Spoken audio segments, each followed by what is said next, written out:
RK நகர் இடைத்தேர்தலில் தபால் வாக்குகள் எண்ணப்பட்டு அதன் முடிவுகள் அறிவிக்கப்பட்டிருக்கின்றன. தபால் வாக்குகள் எண்ணப்பட்டதில் அதிமுக பொதுச் செயலரும் முதலமைச்சருமான ஜெயலலிதா 16 வாக்குகள் பெற்று முன்னிலை பெற்றிருக்கிறார்.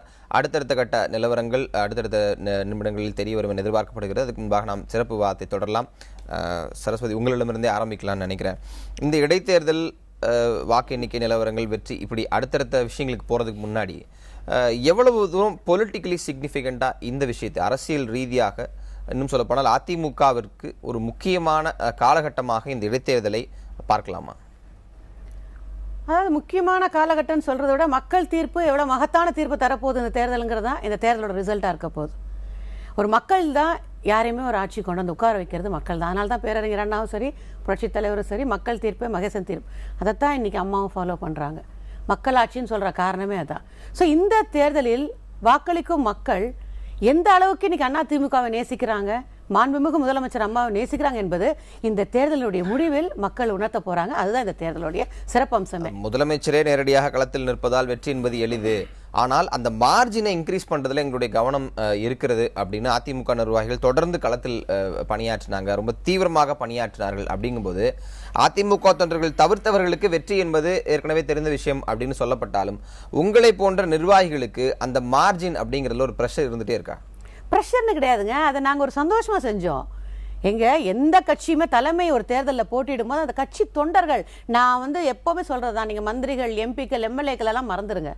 தொண்டர்களாக அந்த கட்சி தலைமைக்கு உழைத்து நம்ம உழைப்பை காட்டணும், பெரிய வெற்றி நம்ம தலைமைக்கு கிட்டணும் என்பது தொண்டர்களுடைய விருப்பம். அந்த வகையில தான் நாங்க எங்கள் அம்மாவுக்கு ஒரு கின்னஸ் ரெக்கார்டு இந்த தேர்தலை ஏற்படுத்த வேண்டும், மக்கள் தயாரா இருக்காங்க வாக்களிக்கணும் போது அந்த மக்களை ஊக்குவிக்க வேண்டும்ங்கிறதுக்காக மக்கள்கிட்ட மறுபடியும் மறுபடியும் மறுபடியும் போய் எங்க அம்மாவுக்கு ஓட்டு போடுங்கன்னு சந்தோஷமா கேட்டோம். ஸோ அது ஒரு எங்களுடைய எதிர்பார்ப்பு, எங்களுடைய ஆசை, எங்களுடைய கடமை. சரி, நம்ம தொடர்ந்து பேசலாம். திரு வைத்திலிங்கம், இந்த தேர்தலில் ஜனநாயக முறைகேடுகள் நடைபெறும், தேர்தல் ஆணையம் ஜனநாயக நடைமுறைகள் நடைபெறவே இல்லை, தேர்தல் அறிவித்த முறையே தவறு அப்படின்லாம் சொல்லி நீங்க தேர்தலை புறக்கணித்தீர்கள். சரஸ்வதி சொல்றது போன்ற அந்த மார்ஜின், கின்னஸ் ரெக்கார்டு போன்ற விஷயங்கள் நிகழும் போது அது திமுகவினுடைய அடுத்த கட்ட தேர்தல் வியூகங்களில் ஒரு வகையான தாக்கத்தை ஏற்படுத்தும். அந்த தாக்கத்தை தேர்தலில் போட்டியிட்டு ஏற்படுத்தி கொள்ள வேண்டாம் என்றுதான் திமுக ஒதுங்கி இருந்தது அப்படின்னு சொல்றாங்களே, உங்க பதில்? ஏதாவது நிச்சயம் இது எதிர்பார்த்தோம், இதெல்லாம் நடக்கும் என்று கழகத்திற்கும் கலைஞருக்கும் தெரிந்த காரணத்தினால்தான் நாங்கள் இந்த தேர்தலை புறக்கணித்தோம். முந்தைய காலத்திலே 5 இடைத்தேர்தல்களை தொண்டாமுத்தூர் உட்பட்ட பல இடங்களில் அறிவித்த பொழுது இதே அதிமுக ஜெயலலிதா இதிலிருந்து நாங்கள் ஒதுங்குகிறோம் என்று புறக்கணித்த வரலாறுகள் நிறைய உண்டு. 2004, 2006, 2009 தேர்தல்களில், சட்டமன்ற நாடாளுமன்ற தேர்தல்களில் எல்லாம் தோல்வியை சுவைக்காதவர்கள் அல்ல ஜெயலலிதா அம்மையார். அவர்கள் ஒவ்வொரு முறை தோற்கும் பொழுதும் அந்த machine, EVM, electronic voting machine, அதில் எந்த சின்னத்திற்கு வாக்களித்தாலும் உதயசூரியனுக்கு செல்கிறார் போல் வடிவமைக்கப்பட்டிருக்கிறது என்று தேர்தல் கமிஷனுக்கு புகார் அனுப்பியவர் இவர் என்பதையும், இது 3 தேர்தல்களும் சொல்லி வந்தார் என்பதையும் நாடு மறக்கவில்லை. எனவே அவர்கள் இன்றைக்கு ஆட்சி பொறுப்பில் இருக்கிற பொழுது அதாவது இவர் சில பேர் தெரியாமல் தவறு செய்வார்கள், ஆனால் தெரிந்தே தவறுகள் செய்பவர் ஜெயலலிதா என்பது உலகம் அறிந்த உண்மை. ஏன்னா 2 தொகுதிகளுக்கு மேல் போட்டியிட்டால் தேர்தல் செல்லாது என்று தெரிந்திருந்தும், உரிமைகளை தெரிந்தும் 4 தொகுதிகளில் வேண்டுமென்றே போட்டு அதை தேர்தல் ஆணையம் மறுப்பதற்கு வழிவகுத்து அதன் மூலம் அனுதாபத்தை பெறுவதற்காக திட்டமிட்டு கடந்த காலங்களில் செயல்பட்டவர் ஜெயலலிதா என்பது எல்லாருக்கும் தெரியும். எனவே இப்பொழுது கூட நாங்கள் 2 காரியத்தை தான் நாங்கள் எதிர்பார்க்கிறோம். இது வெற்றி என்பது எல்லோருக்கும் தெரிந்தது தான், இது இப்படி தான் நடக்கும் என்பது எல்லாருக்கும் தெரியும். ஆனால் இது ஒரு பெரிய வரலாற்று சிறப்பு. நீங்கள் எப்படி வேண்டாலும் வைத்துக் கொள்ளுங்கள். எங்களை பொறுத்தவரையில் எங்களுடைய பார்வை என்னன்னா, பொலிட்டிக்கலி பிரதான எதிர்கட்சி அப்படின்னு நீங்க உங்களை கிளைம் பண்ணிக்கிறீங்க. என்னோட கேள்வி முடிச்சது, பிரதான எதிர்கட்சி நீங்க கிளைம் பண்ணிக்கிறீங்க. ஒரு பொலிட்டிக்கல் ஃபைட்டுக்குள்ளேயே வராம இவர்கள் ஜெயிப்பாங்க அப்படின்னு ஒரு கேள்வி முடிச்சது. பிரதான எதிர்கட்சி அந்த பொலிட்டிக்கல் ஃபைட்டுக்குள்ளே வராம இவங்க ஜெயிப்பாங்கன்னு தெரியும், இவங்க இந்த மாதிரி விஷயங்களை முறைகேடுகள் ஈடுபடுவாங்கன்னு தெரியும், வெறும் சார்ஜஸ் சொல்றது ஒரு அரசியல் கட்சி தன்னுடைய தார்மீக உரிமையை விட்டு கொடுக்குது அப்படின்னு எடுத்துக்கூடாது? நிச்சயமாக இல்லை. ஏன்னா எங்களுடைய பிரதான எதிர்கட்சிங்கிறது நாங்கள் மட்டும் மக்களால் சீரங்க தேர்தலிலேயே நிரூபிக்கப்பட்ட ஒன்று. அதை மீண்டும் மீண்டும் மீண்டும் நாங்கள் நிரூபித்துக் கொண்டிருக்க வேண்டிய அவசியம் இல்லை. இன்னும் சொல்ல போனால் எங்களுடைய பங்கு சொல்லித்தான் அதை வெளிக்காட்ட வேண்டும் என்ற நிலையிலும் இல்லை. எங்களுடைய தொண்டர்கள் இதற்கு சரியான முறையில் தங்களுடைய பணிகள் செய்திருப்பார்கள் என்பதில் எங்களுக்கு சந்தேகமில்லை. பிரதான எதிர்க்கட்சி திமுக தான் என்கின்ற நிலையிலிருந்து எந்த மாற்றமும் வாக்காளர்கள் தரவில்லை. இப்பொழுது எங்களுக்கு இருக்கிறது ரெண்டு கருத்துக்களை மட்டும் நான் வெளிப்படுத்த விரும்புகிறேன். இந்த தேர்தலிலே அதிகார துஷ்பிரயோகம், பணம், அத்துமீறல், எல்லா தேர்தல் கமிஷனோட கூட்டு எல்லாவற்றையும் மீறி மகேந்திரன் அவர்களும் டிராபிக் ராமசாமி அவர்களும் வாங்குகிற ஒவ்வொரு ஓட்டும் அது 100 வாக்குகளுக்கு சமமாகத்தான் நாங்கள் பார்க்கிறோம். இன்னும் சொல்ல போனால் அவர்கள் வாங்குறது எவ்வளவு என்பது முக்கியமில்லை. அந்த வாக்காளர்களுக்கு எனது வணக்கங்கள். அவர்கள் இருக்கிற வரை இந்திய ஜனநாயகத்தை யாரும் வீழ்த்த முடியாது. அது தற்காலிக வெற்றி தான் இருக்கும் என்பது ஒன்று. இரண்டாவது முக்கியமான கருத்து 1:100 வந்து இரண்டாவது முக்கியமான கருத்து என்னன்னா, இது வந்து ஒரு ஷார்ட் லிவ்டு க்ளோரின்னு சொல்லுவாங்கல்ல, அணைய போகும் விளக்கு சுடர்விட்டு பிரகாசிப்பதை போல இப்பொழுது 2014 அணைய போகிற அதிமுக ஆட்சியினுடைய விளக்கு இப்பொழுது சுடர்விட்டு பிரகாசிக்கும். அவ்வளவுதான். அப்படித்தான் நாங்கள் பார்க்கிறோம். கால்குலேஷன்ல நிறைய கேள்விகள் அடுத்த கட்டத்தில் வரலாம். இந்த 1:100 அப்படிங்கிறது இந்த போட்டி என்பது மிகவும் அவசியமானது, ஜனநாயகத்தை காப்ப அவசியமான போட்டி அப்படின்னு இடதுசாரிகள் களத்தில் இறங்குனீங்க. என்ன விஷயங்களை நீங்கள் இந்த களத்தில் இறங்கியதன் மூலமாக தெரிந்து கொண்டீர்கள்? அதாவது ஜனநாயகத்தில் தேர்தல் என்பது அரசியல் கட்சிகள் பங்கெடுக்க வேண்டும் என்பதற்காக உள்ளதுதான். இந்த இடைத்தேர்தலை பொறுத்தவரை பிரதான எதிர்க்கட்சிகள் எல்லாம் இந்த தேர்தலில் பங்கெடுக்கவில்லை. எனவே இடதுசாரிகள் சார்பில் நிச்சயமாக மக்கள் பிரச்சனையை இந்த தேர்தல் களத்தில் நாம் கொண்டு வர வேண்டும் என்கிற விருப்பத்தின் விளைவாகத்தான் இந்த தேர்தலில் பங்கெடுத்தோம். அதில் வெற்றியடைந்திருக்கிறோம்.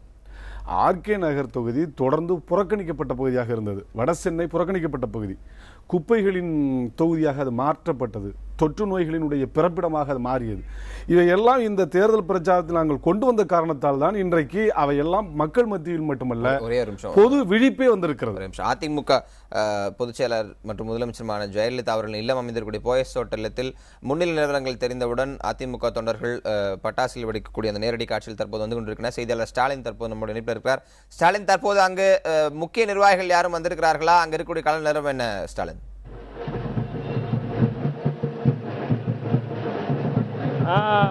செம்மல், தற்போது போயஸ் கார்டனுக்கு முன்னாள் அமைச்சரும் அதிமுகவின் மூத்த தொண்டருமான செங்கோட்டையன் தற்போது வருகை தந்திருக்கிறார். மற்றபடி எந்த அமைச்சர்களும் தற்போது வரை வரவில்லை. தற்போது முன்னிலை நிலவரம், அதாவது ஆர்கே நகர் இடைத்தேர்தல் வாக்கு எண்ணிக்கையின் முன்னிலை நிலவரம் வெளியாகி வரும் நிலையில் அதிமுக தொண்டர்கள் மிக உற்சாகமாக காணப்படுகிறார்கள். தற்போது மேளதாளத்துடன் தற்போது இந்த கொண்டாட்டங்களில் அதிமுக தொண்டர்கள் தொடர்ச்சியாக ஈடுபட்டு வருகிறார்கள். நேரடியாக அந்த காட்சிகளை பார்க்கலாம். தற்போது இந்த இடத்தில் தற்போது அதிமுக தொண்டர்கள் மேலதளத்துடன் தற்போது உற்சாகமாக காட்சியளிக்கிறார்கள். அது மட்டுமல்லாமல் இந்த தேர்தல் முடிவுகள் வெளியான பிறகு அதிமுக வேட்பாளரும் தமிழக முதல்வருமான ஜெயலலிதா இல்லத்திலிருந்து வெளியே வரும் பட்சத்தில் அவரை வரவேற்கும் விதமாக நீண்ட ஒரு பேனரை தற்போது அதிமுக தொண்டர்கள் இங்கே வைத்துள்ளனர். அது நேரடியாக பார்க்கலாம். கிட்டத்தட்ட 100 மீட்டர் தொலைவிற்கு இந்த பேனரானது வைக்கப்பட்டுள்ளது. அதாவது அதிமுக வேட்பாளரும் தமிழக முதல்வருமான ஜெயலலிதாவை வரவேற்க அவருடைய புகைப்படங்களுடன் கூடிய வரவேற்பு பேனர் தற்போது இங்கே வைக்கப்பட்டுள்ளது. தற்போது வரை தமிழக அமைச்சர்கள் யாரும் தற்போது வரை இங்கே போயஸ் கார்டன் இல்லக்கு வரவில்லை. ஸ்டாலின், தொண்டர்கள் வருகை கொஞ்சம் கொஞ்சமாக அதிகரித்திருப்பதை நம்மால் பார்க்க முடிகிறது. அவர்களுடைய எதிர்பார்ப்பு என்னவாக இருக்கிறது? இடைத்தேர்தல் முடிவுகள் வெளிவந்த பிறகு அதிமுக பொதுச் செயலர் முதலமைச்சருமான ஜெயலலிதா தொண்டர்களை சந்திப்பதற்கான வாய்ப்பு எதுவும் இருக்கிறதா? அது பற்றி தகவல் எதுவும் உறுதி செய்யப்பட்டிருக்கா?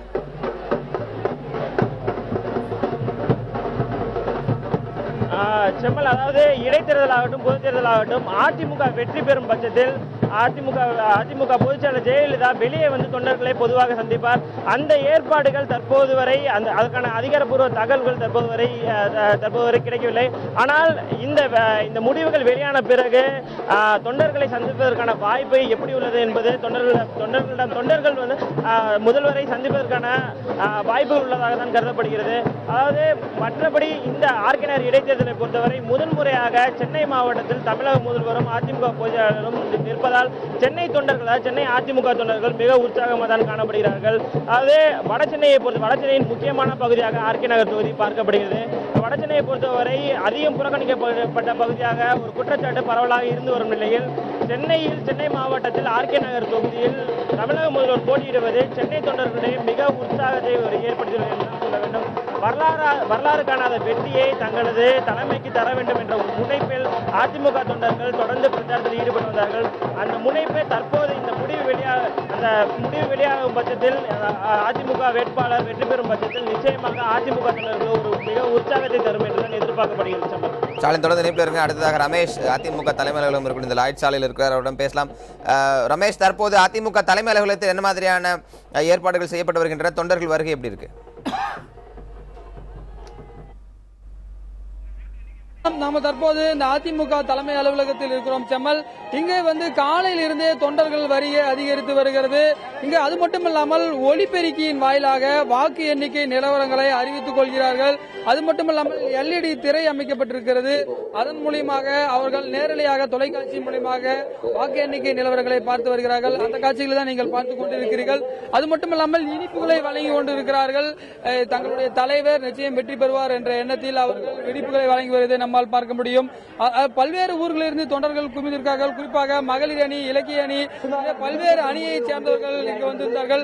சற்று முன் அதிமுக MLA ஜெயக்குமார் இங்கு வந்திருந்தார். அதே போல அவருடைய மகனும் எம்பியுமான ஜெயவர்தனும் இங்கே வந்ததை நம்மால் பார்க்க முடிந்தது. கோலாகலமான ஒரு காட்சியை தான் நம்ம இங்க பார்க்க முடிகிறது. அவை சண்முகம் சாலையே ஒரு விழாக்கோலம் கொண்டிருப்பதை நம்மால் பார்க்க முடியும். பட்டாசுகள் வெடித்தும் தொண்டர்கள் தங்களுடைய மகிழ்ச்சியை வெளிப்படுத்தி வருகிறார்கள். ஏனென்றால் முதன்முறையாக சென்னையில் சேர்ந்த ஒரு வடசென்னையில் இருக்கக்கூடிய ஒரு தொகுதியில் அவருடைய அதிமுக பொதுச் செயலாளர் இடைத்தேர்தல் மூலமாக நின்றிருக்கிறார். அதனுடைய எண்ணிக்கைகள் வெளியிடப்பட்டு வருகின்றன. குறிப்பாக முதல் கட்ட அளவில் முன்னிலையில் இருப்பதாக ஒரு தகவல் இங்கு ஒலிபெருக்கியில் தகவல் தெரிவிக்கப்பட்டது. அதனை அடுத்து அவர்கள் உற்சாக கலைப்பில் இருப்பதை நம்மால் பார்க்க முடிகிறது. செம்மல் ரமேஷ், தொடர்ந்து பேசலாம். அதற்கு முன்பாக வாக்கு எண்ணிக்கை நிலவரங்களை பார்க்கலாம். அனைத்து இந்திய அண்ணா திராவிட முன்னேற்ற கழகத்தின் வேட்பாளர் முதலமைச்சர் ஜெயலலிதா முதல் சுற்று முடிவில் 9546 வாக்குகளும், இந்திய கம்யூனிஸ்ட் கட்சியின் வேட்பாளர் மகேந்திரன் 930 வாக்குகளும் பெற்றிருக்கிறார்கள். இது முதல் சுற்று முடிவு. இந்த முதல் சுற்று முடிவில் அதிமுக பொதுச் செயலாளரும் முதலமைச்சருமான ஜெயலலிதா முன்னிலை பெற்றிருக்கிறார். அவர் வாங்கியிருக்கக்கூடிய வாக்குகள் 9562. தொடர்ந்து பேசலாம். திரு துரை கருணாநிதி, அதாவது பல விஷயங்கள் இந்த ஆர்கே நகரை ஒட்டி ஊடகங்களில் பேசப்பட்டன, பத்திரிகையில் எழுதப்பட்டன. தொடர்ச்சியான ஒரு கவனத்தை இந்த தேர்தல் ஈர்த்திருக்கிறது. இது தமிழக அரசியல் களத்தில் அடுத்து வரக்கூடிய நிகழ்வுகளுக்கு என்ன மாதிரியான ஒரு தொடக்கத்தை இந்த தேர்தல் முடிவு ஏற்படுத்தும்? முதலில் இந்த தேர்தல் எப்படி வந்தது என்பதை நம்ம பார்க்கணும். குன்காவனுடைய தீர்ப்பு வந்தவுடனே முதலமைச்சர் அந்த பொறுப்பிலிருந்து வெளியேற வேண்டிய நிலை ஏற்பட்டது. வெளியேறிட்டாங்க. அந்த நேரத்தில் திராவிட முன்னேற்ற கழகம் உள்ளிட்ட அனைத்து கட்சிகளும் பல ஊடகங்களும் கூட தமிழக அரசியலில் ஒரு வெற்றிடம் ஏற்பட்டு விட்டது, இனி அதிமுகவிற்கும் அதனுடைய தலைமைக்கும் எதிர்காலமே இல்லை, சில பேர் அந்த வெற்றிடத்தை எப்படி நிரப்புறது அப்படிங்கிற கூட களத்தில் இறங்கி சில அரசியல் கட்சிகள் இறங்கினாங்க. அதிமுகவுக்கு அப்படிப்பட்ட ஒரு நிலை ஏற்படலைங்கிறத நிரூபிக்க வேண்டிய கட்டாயம் அதிமுக தலைமைக்கும் முதலமைச்சருக்கும் இருந்தது. ஸோ குமாரசாமியினுடைய தீர்ப்புக்கு பிறகு அவர் முதலமைச்சராக பொறுப்பேற்கிறார். 6 மாத காலத்துக்குள்ளே அவர் ஒரு சட்டமன்ற உறுப்பினராக தேர்ந்தெடுக்க வேண்டிய நிர்பந்தம் சட்டப்பூர்வமாக அது இருக்குது. அதனால் இந்த தேர்தல் களத்தில் அவங்க கட்சியினுடைய ஒரு MLA ராஜினாமா சொல்லி நிறுத்துகிறாங்க.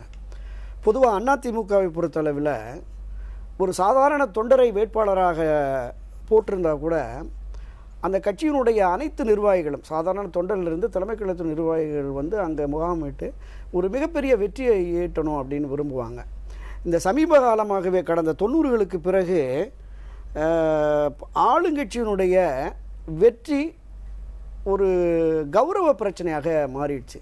இது ஏன்னு கேட்டிங்கன்னா, எதிர்கட்சி தரப்பிலிருந்து இந்த இடைத்தேர்தல் என்பது ஆட்சி கட்சியை எடை பார்க்கும் தேர்தல், மக்கள் இவர்கள் மீது எந்த அளவிற்கு வெறுப்பு வைத்திருக்கிறார்கள் என்பதை வெளிப்படுத்துவதற்கான தேர்தலுங்கிற பிரச்சாரத்தை முன்னெடுத்ததுனால இதை அவங்க ஒரு கௌரவ பிரச்சனையாக பார்த்து பண்ணுறாங்க. சாதாரண ஒரு அறிமுகமில்லாத தொண்டர் இருக்கிற தொகுதியிலே கூட முழு வீச்சில் அவங்க பணியாற்றி ஒரு வெற்றியை ஈட்டுகிற நிலைமை இருக்கிற போது அந்த கட்சியினுடைய பொதுச் செயலாளர் முதலமைச்சர் வேட்பாளர் நிற்கிற போது அவங்க தீவிரமாக களப்பணியை ஆற்றி ஒரு பெரிய வெற்றியை ஈட்டணும் அப்படிங்கிற மாதிரி வந்துட்டாங்க. அதனால் இந்த தேர்தல் வெற்றி என்பது அவருக்கு அபரிமிதமான அவங்களே குறிப்பிட்டது என்னுடைய கேள்வி என்னவா இருக்குன்னா, இப்போ அவர் நிக்கிறாங்க ஒரு ஸ்டார் கேண்டிடேட், அவங்க நிற்பது என்பது வெற்றி ரொம்ப எளிதானது தான், ஒன்றும் சந்தேகப்பட விஷயம் இல்லை அப்படின்லாம் சொல்லப்படும் போது இந்த வெற்றி ஏதோ ஒரு மெசேஜ் சொல்லணும்ல. அடுத்து இன்னும் ஓராண்டு தான் தேர்தல் இருக்க போகிறது, இதில் வழக்கமாக அவங்க நின்னா ஜெயிச்சிருவாங்க அப்படின்னு புறந்தள்ளக்கூடிய ஒரு வெற்றியாக பார்க்கலாமா, இல்லை ஒரு சிக்னிஃபிகன்ஸ் இருக்குமா? அதுதான் சொல்ல வரேன். 2016 சட்டமன்ற பொது தேர்தலிலும் ஒரு மாபெரும் வெற்றியை பெற வேண்டும், அதற்கான முன்னோட்டமான இந்த தேர்தலுங்கிறத அவங்க பிரச்சாரத்தை முன்னெடுத்திருக்கிறாங்க. இந்த திமுக உள்ளிட்ட பிரதான கட்சிகள் இந்த தேர்தலை புறக்கணித்ததுக்கு காரணமே அதுவாக இருக்குமோ அப்படிங்கிற மாதிரி தான் நான் கருதுகிறேன். என்னென்னா, இந்த இடைத்தேர்தலில் மிக குறைந்தபட்ச வாக்கு சதவீதம் திமுக உள்ளிட்ட கட்சிகளுக்கு கிடைத்து அல்லது டெபாசிட்டே பறிபோகக்கூடிய ஒரு நிலை உருவானால் 2016 தேர்தலை இது பாதிக்கும். ஒரு பிரச்சாரத்தை முன்னெடுத்துருவாங்க, எதிர்க்கட்சிகளே இல்லை அப்படிங்கிற மாதிரியான ஒரு தோற்றம். ஏன்னா அதிமுக தலைமையாலும் அதிமுக நிர்வாகிகளாலும் அப்படிப்பட்ட பேச்சு இருந்தது. 2014 நாடாளுமன்ற பொது தேர்தல் வெற்றிக்கு பிறகு எங்கள் களத்தில் எதிரிகளே இல்லை என்கிற மாதிரியான ஒரு பிரச்சாரத்தை முன்னெடுத்துனாங்க. ஸோ அந்த மாதிரி இவங்க புறக்கணித்த ஒரு சூழ்நிலையில் இந்த வெற்றி ஒரு அபரிமிதமான வெற்றி வருகிற பொழுது இதனுடைய தொடர்ச்சியாக 2016 இப்போ 2014 நாடாளுமன்ற தேர்தலில் மாதிரியே 2016 சட்டமன்ற பொது தேர்தல்களிலும் அவங்க தனிச்சே நின்று ஒரு அபரிமிதமான வெற்றியை பெறுவதற்கான ஒரு முன்னோட்டமாக இந்த தொண்டர்களை உற்சாகப்படுத்துவதற்கான ஒரு தேர்தல் களமாக இதை தேர்தல் களத்தில் வேற கருத்துக்கள் வரும், நம்ம தொடர்ந்து நான் கேட்கிறேன். அடுத்த ராணிமேரி கல்லூரி செய்தியாளர் ஜெய்சங்கரிடம் பேசலாம். ஜெய்சங்கர், தற்போது முதல் சுற்று வாக்குகள் எண்ணப்பட்டு முடிவுகள் வெளியாகி இருக்கின்றன. இந்த தருணத்தில் தற்போது அதிமுக தொண்டர்கள் அந்த வாக்கு எண்ணிக்கை மையத்தை சுற்றி வர தொடங்கி இருக்கின்றனரா? அங்கே ஏதேனும் கொண்டாட்டங்கள் நிகழ்ந்து கொண்டிருக்கின்றனவா? பாதுகாப்பு ஏற்பாடுகள் எப்படி இருக்கின்றன போன்ற தகவலை பதிவு செய்யும். செம்மல், முதல் சுற்று முடிவு வர தொடங்கிய உடனேயே இந்த ராணிமேரி கல்லூரிக்கு அதிமுக தொண்டர்கள் வர தொடங்கி இருக்கிறார்கள். இந்த நுழைவாயில் பகுதியில் அவர்கள் நிற்க போலீசார் இதுவரைக்கும் அனுமதிக்கப்படவில்லை. வந்து நிற்கும் தொண்டர்களை இந்த 100 மீட்டருக்கு பிறகு வெளியே தான் நிற்க வேண்டும் என்ற காரணத்துக்காக அவர்களை தொடர்ந்து அப்புறப்படுத்தி வருகிறார்கள். அப்படி இருந்தும் கூட தொடர்ந்து தொண்டர்களுடைய வருகை இங்கு அதிகமாகவே இருக்கிறது. காரணம், இது ஒரு அதிமுகவை பொறுத்தவரை இது ஒரு மிகவும் முக்கியத்துவம் வாய்ந்த தேர்தலாக கருதப்படுகிறது.